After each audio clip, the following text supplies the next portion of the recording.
just have to fully commit yourself to dance. So she gave it up. Daniel mentioned to me sometimes she gets so exhausted that she can't get out of bed for a week. She gets so ill. And she was going to build a ballet studio actually at the farm, and then it was made into the children's schoolroom.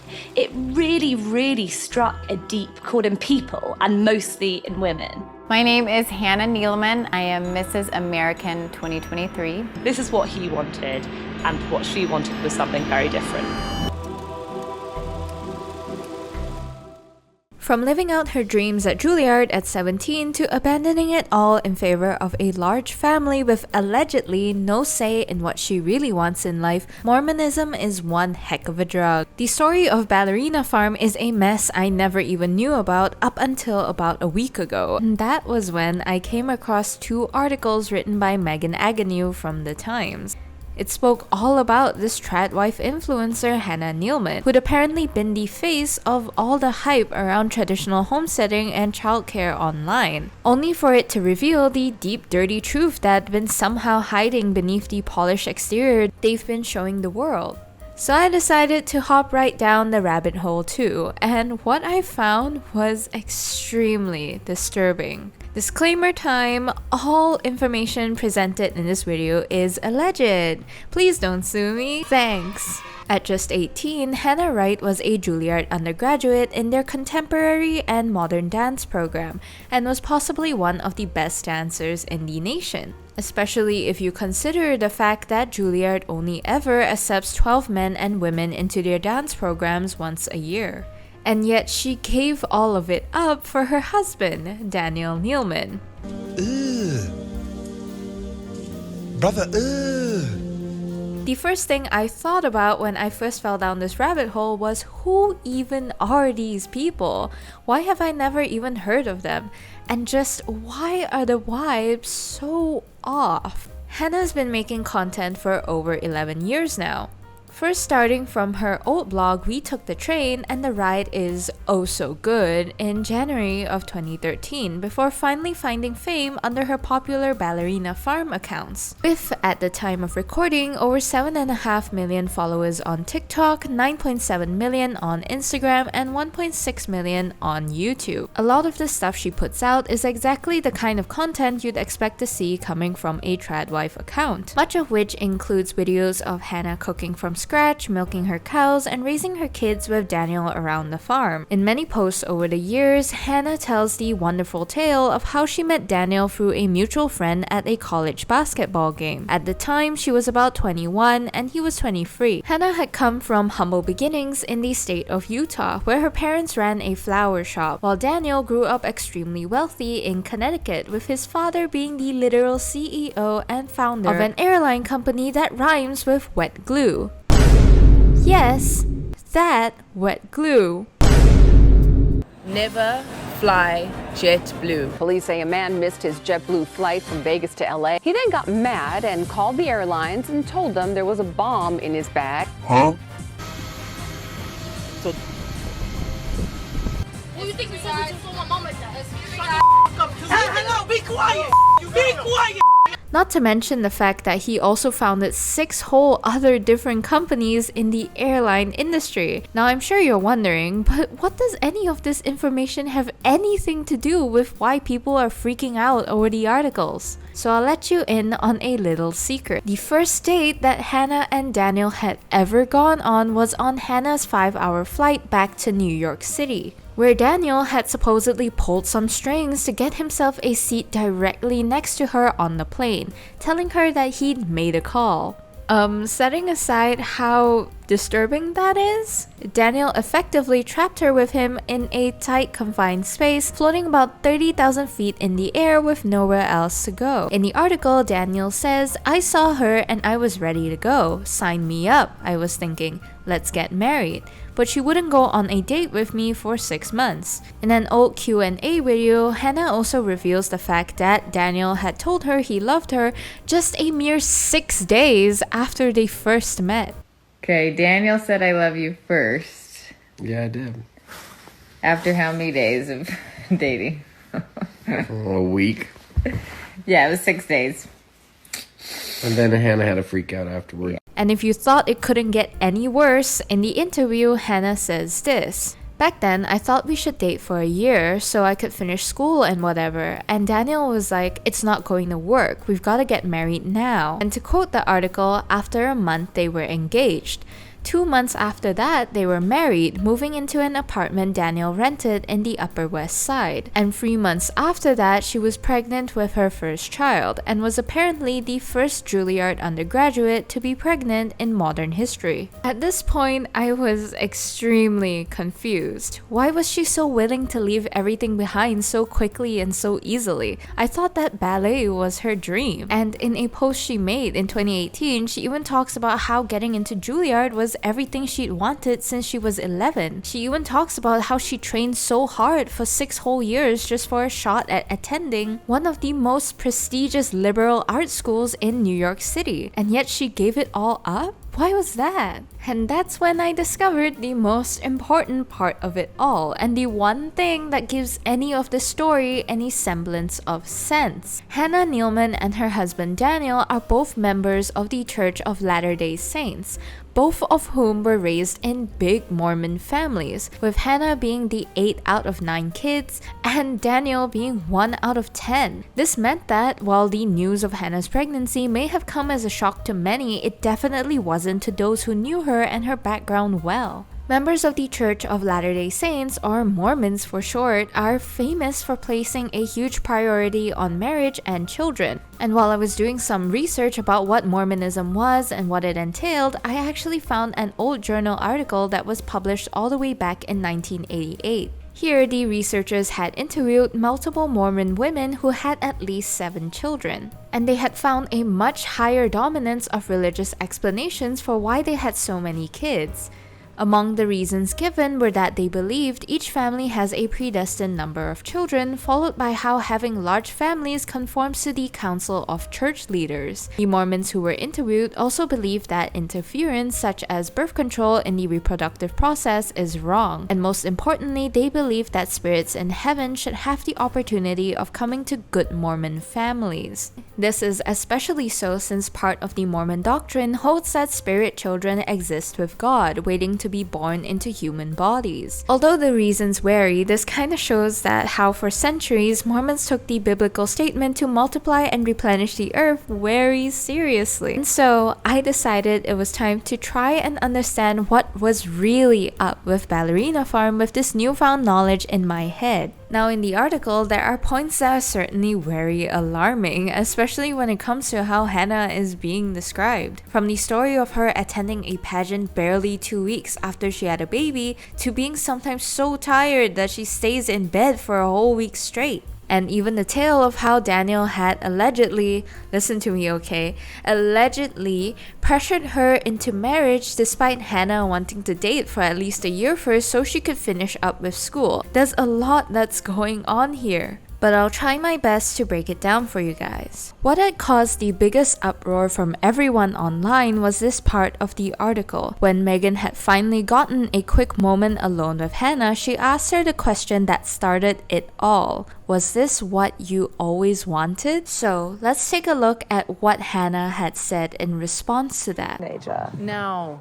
It's not what you imagined. No. I mean, I was like, my goal was New York City, you know? Wow. Like, I left at 17, and I was, like, so excited to get to New York, and, you know, I traveled a lot, and I just loved that, you know, energy.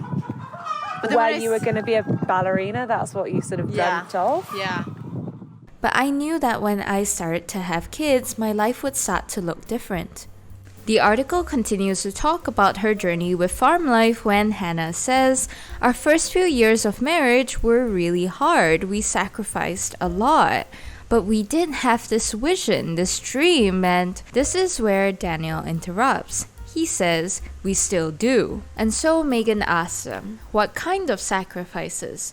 Well, you know, I gave up dance, which was like a big sacrifice for me. And that was hard. Like, you give up a piece of yourself, you know? Yeah.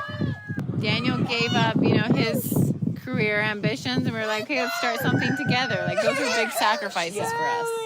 Listen, alright? Just listen to me for 1 second, just one. I don't mean to make any assumptions, and I'm only going off of the information that's presented here, yet I feel like it kind of solidifies the fact that Daniel didn't exactly give up much, yet Hannah kind of gave up everything. And it seems to me that Megan feels the same because she says, I look out at the vastness and don't totally agree. Daniel wanted to live in the Great Western Wilds, so they did. He wanted to farm, so they do. He likes date nights once a week, so they go. He didn't want nannies in the house, so there aren't any. The only space marked to be Neeleman's own, a small barn she wanted to convert into a ballet studio, ended up becoming the kids' schoolroom. The last sentence had hundreds of people fuming online, a lot of them rightfully mad at the idea that this woman couldn't even get the one thing she had wanted. And honestly, it's such a small thing that shouldn't be an issue when you have a husband who is the literal heir to a billion-dollar plane company. All she wants is a ballet studio on the farm so that she can at least dance, and he built the kids a schoolhouse instead. Keep the fact that Hannah never seems to get what she wants in mind because it gets worse later. When Megan and the couple passed by the family's minibus, she asked them if the aim was to fill it. Daniel replies, someday yeah, while Hannah says, we're getting old and worn out, so we'll see. It gets even sadder when the article ends with Megan saying that she can never get an answer out of Hannah without her being corrected, interrupted, or answered for by either her husband or a child. There's even a part in the article where Hannah herself was quoted to tell her son to stop interrupting for a moment. And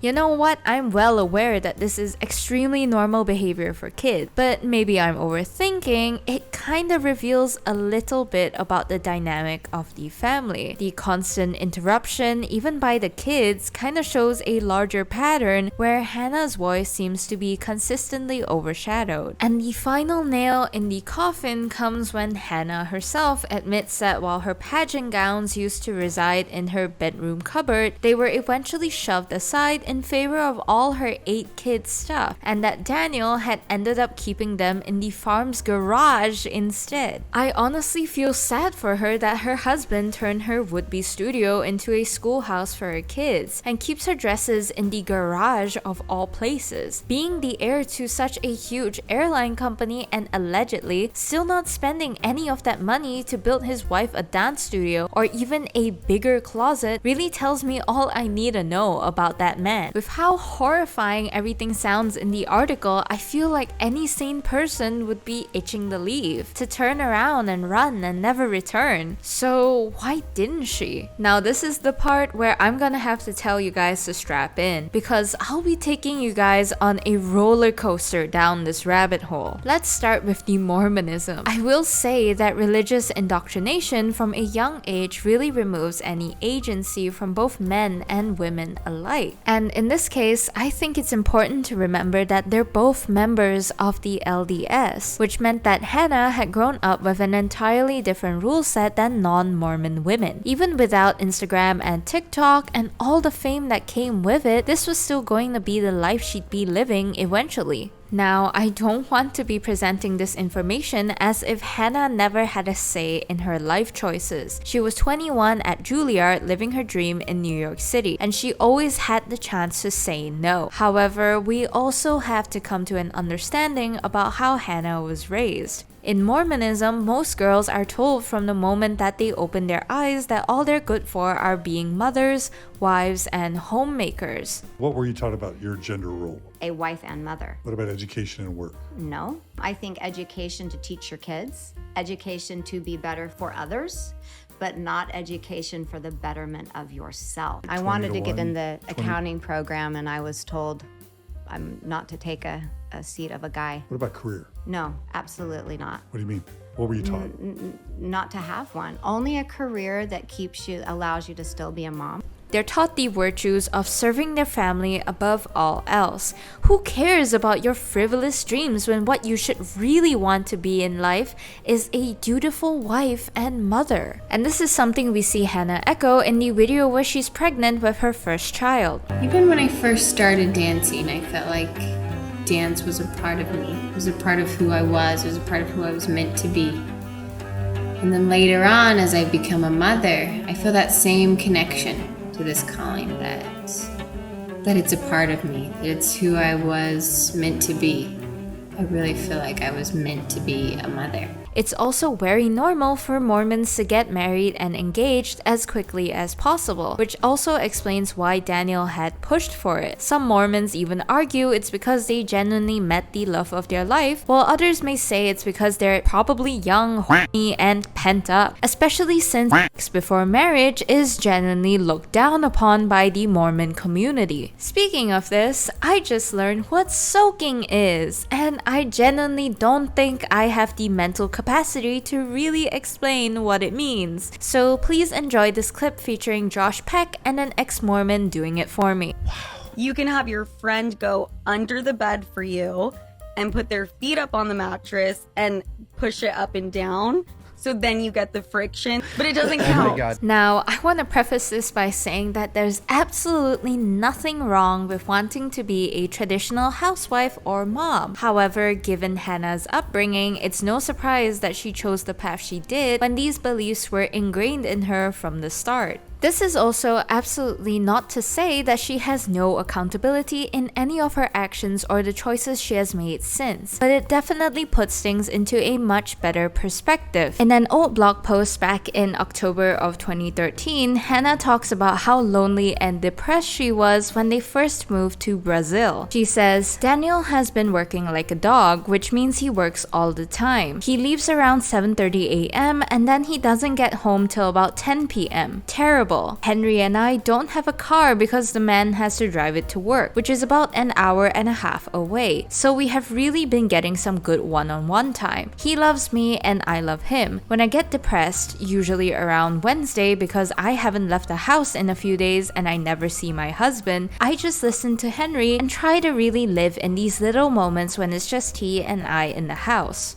Not knowing the language makes things a bit more complicated as well. Henry and I look at each other when the mailman asks us a question and are just so grateful that we at least have each other to talk to. I can't imagine being in her shoes, living in near isolation with no car, pregnant, and only your toddler to talk to actually sounds like my version of a living nightmare, and the fact that she wasn't able to communicate with anyone outside either due to the language barrier sounds absolutely terrifying. I can't imagine living through that loneliness at all. Other mothers chimed in online as well, with one user saying, "This is my hell. I'm pregnant with a 1-year-old and live in a decent sized house, and I have to get him out and about at least 2 times a day. I can't imagine not having access to a car or the library or other people." Seriously, this stage of parenthood is tough enough without being left alone all day in a foreign country with no car. I can't even fathom how she managed to get through it. I wouldn't have lasted more than 3 days before I booked a flight for me and my baby. When I was still pregnant with a toddler, I would load us in the car and just take off all day sometimes. And it was still really hard and isolating. In another old blog post, Hannah talks about how quirky her husband was for being happy she'd lost a beauty pageant for some reason. The caption says, "After Miss New York 2011, Daniel was so happy I didn't win. He brought my engagement ring with him, it's in his pocket, and wanted to propose then and there. That's another story in and of itself, but long story short, I told him to wait till we were alone." What's that?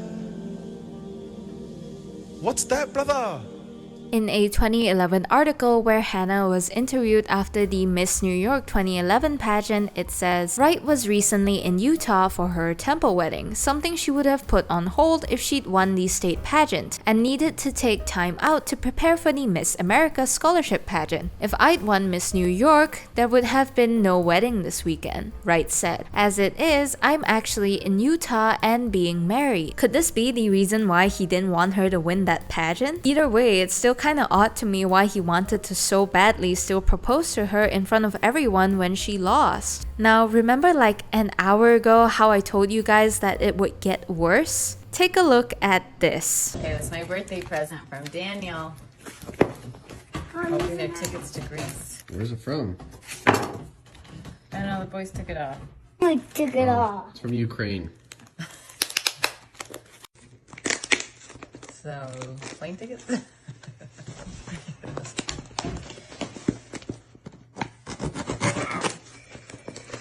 Ooh, a hat I can wear in Greece. It's not a hat. It's not. Oh, my egg apron! Eggs in it. Great, then you can gather eggs. So cute. It's really cute. It's a cute one. That's the best. You're welcome. Thanks, honey. Not for a long time. If I'd been dropping hints about how I wanted a trip to Greece for my birthday, and yet all my husband gives me is an egg apron, and he films it and posts it online for over 10 million people to see, I think the next time you saw me, it would be on a news station. However, despite the outpour of sympathy that many feel for Hannah, there have also been a couple videos surfacing online, showing bits and pieces of Hannah's behavior that don't really paint her in the most positive light. In fact, while I was doing research, I came across some stuff that had my jaw on the floor. So let's take a look at Exhibit A, shall we?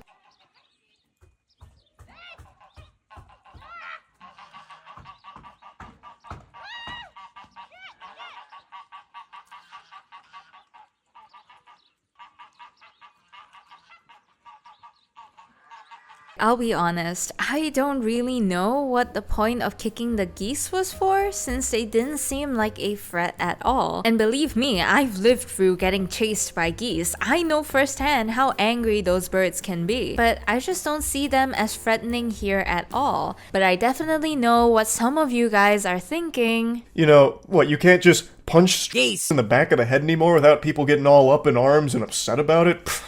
God, we've all become so soft now. I might be missing context, but considering how they own a $1 million farm, why would they still have geese on their property if they didn't want them there? And if these geese are known to be terrible and mean creatures, then why aren't there any measures to keep them out? I just find it weird why she thought this video was a good idea to film and post. Moving over to Exhibit B, there's been numerous videos of Hannah and her kids driving around in trucks and tractors without any safety equipment at all, with many stories she posts online showing how her young kids aren't strapped with car seats. And I swear to you that it keeps getting worse, because in another video we see how her 12-year-old is driving a truck backwards. Now this isn't the issue here. I've heard that driving around on the farm as a kid is a really normal practice. The issue here lies with the infant who is literally left in the front car seat with absolutely no protection or safety whatsoever. I can't even imagine leaving your kid like that. If something bad were to happen, the baby would have just tumbled to the floor like a loaf of bread. And if you thought that was bad, we're just getting started. Because besides almost setting her daughter on fire in one of her TikToks, Hannah is also a member of the raw milk movement. Ew! And I'm pretty sure I don't have to tell you why drinking raw milk is bad. Besides the fact that she's promoting raw milk, of all things. Unfortunately, allegedly, Daniel had gone on to post pictures of Hannah's deceased father on his Instagram stories. And Hannah had followed by posting a reel containing images and videos from her father's funeral. However, what really struck me as weird was the presence of the Wright Flower Company. And I couldn't help but feel like this video by Alyssa Grenfell explained how I felt about it perfectly. So as you watch the reel, you'll see this flower company come up quite a bit throughout the reel, which apparently is her late father's flower company. This ad feels more like an ad than it does a way to honor the father's legacy. Their smiles are huge, which I know Mormons would say is because they're excited to see this loved one in the afterlife. Well, you would think that would translate into some kind of calm sense of peace and not huge social media smiles like they're at a wedding. Other users online also thought it was pretty weird that both the store itself and Hannah had gone online asking for people to send them flowers through her father's company while kind of masking it as if it weren't their own. Here, the caption on a story made by Wright Flower Company said, "Chad loved flowers. He wanted a ton of flowers. People are not sure if a florist wants flowers. Yes, send flowers. We have a favorite flower shop. Call." Hannah reposted this onto her story saying the flower flower shop number, heart emoji. You can also order the flowers through their website. In response to this, a commenter had said, "I have no words. Do these people have no shame? When my father died, we asked for donations to a hospice instead of flowers. How about not making a funeral a sell-up opportunity?" With another saying, "I couldn't believe it also when I saw it. For a moment, I thought they were trying to support and give business to another flower shop in town. But no, it was for themselves. No words." Me too. When it said our favorite flower shop, I assumed they were drumming business for another flower shop. Through the help of various angry Redditors, I also discovered that none of the flowers sold by the Right Flower Company were actually grown by them as their only flower wholesalers, and that the Ballerina Farm flowers sold on Hannah's website were implied to be sourced from South America. Now, I'm not saying that they ever claimed that they were homegrown, but it definitely came as a shock to me, especially since the imported flower industry is well known for being unsustainable and also contributing a lot to the world's carbon footprint and microplastic pollution due to how the flowers are transported quickly and often packed in green floral foam and plastic. This goes against a lot of the eco-friendly and sustainable imagery that Hannah had carefully cultivated for her farm so far. While Hannah's background has elements of hardship and perseverance, the discrepancies in her behavior and business practices reveal a much less flattering side of her, and it's evident that there's much more to her story than what meets the eye, and that's why it doesn't end here. As of the 1st of August, Hannah Neeleman finally had something to say in response to those articles. So, let's take a look at it together, shall we? A couple of weeks ago, we had a reporter come into our home to learn more about our family and business. We thought the interview went really well, very similar to the dozens of interviews we had done in recent memory. We were taken back, however, when we saw the printed article, which shocked us and shocked the world by being an attack on our family and my marriage, portraying me as oppressed, with my husband being the culprit. This couldn't be further from the truth. Nothing we said in the interview implied this conclusion, which leads me to believe the angle taken was predetermined. Personally, I didn't view the article as an attack on her family or her marriage. I just thought that maybe it was a potentially too honest report of what Megan had observed while she was there, and maybe that's what Hannah herself sees as a threat against her lifestyle and family. Though this may be an unpopular opinion, but I really think that while most people were disturbed by what was said in the interview between her and Hannah herself, what was observed and described by Megan around the farm was much worse.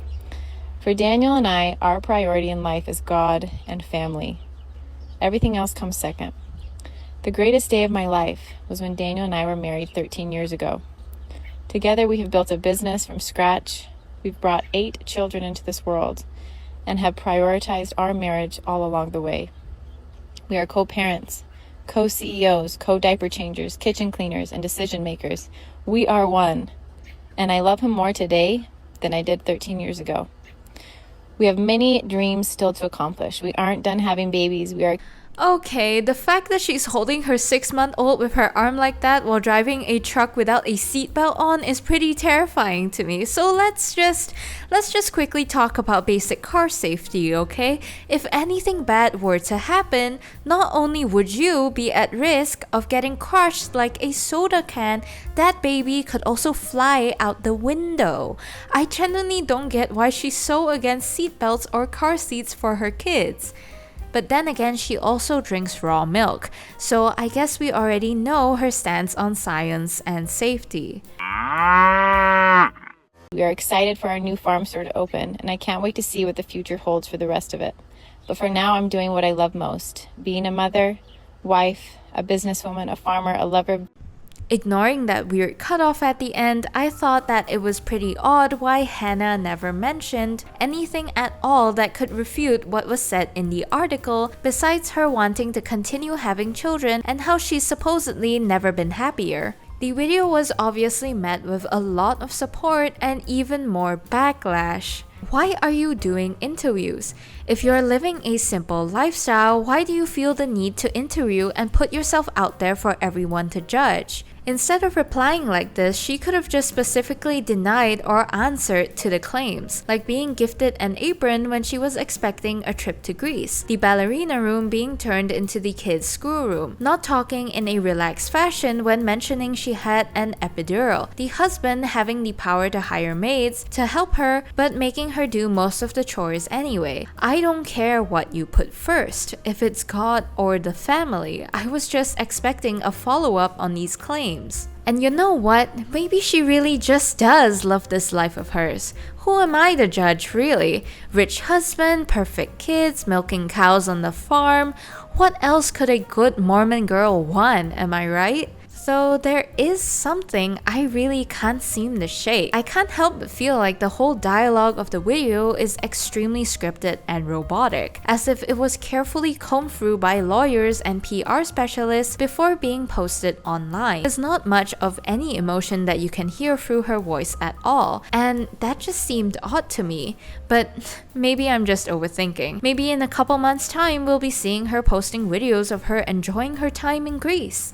Despite all this, I just want to say that if she actually were to 100% be in an unhealthy relationship, she is still definitely in a better position than 99% of the people who are in one. And in that situation, that would still mean that while she's not a perfect victim, her behavior, no matter how confusing or disturbing, still doesn't change the fact that she's stuck in an unhealthy relationship, one that she likely can't escape from without risking the custody of her kids and her place in her family and friends' lives. But if you actually managed to make it this far, what do you guys think? Is Hannah actually stuck in an unhealthy marriage? Is she leaning into her supposed oppression while still romanticizing it and selling it to impressionable young women? Let me know in the comments down below, because I refuse to believe that I'm the only person who's fallen down this rabbit hole in the past week. That being said, I'd really appreciate it if you guys could smash that like button and subscribe if you want to see more content like this on the channel. No, please, please, please, please, you have to believe me. You just have to please just give me one more chance, please. Please. Please.